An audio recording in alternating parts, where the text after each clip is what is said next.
Welcome to Man Does Tech, where I solve the problems you didn't even know you had. In this video, I will show how to make Format Pendrive updated. First, back up your data and plug in the pen drive, then pick a file system and method. I'll guide you through Windows, Mac, and Linux options with clear steps, plus quick versus full format choices, and how to make a bootable drive. By the end, you'll know which method fits your needs and how to avoid common mistakes. In Windows, I'll walk you through both simple and advanced ways to format a pen drive step by step.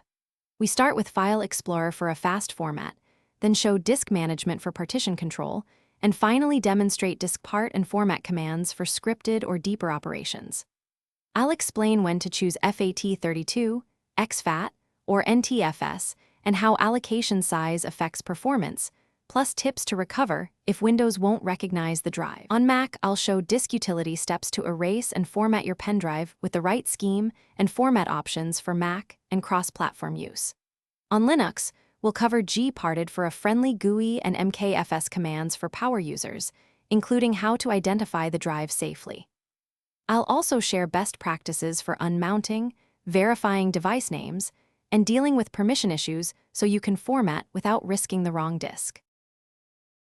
Thanks for watching. If you found this helpful, don't forget to like and subscribe.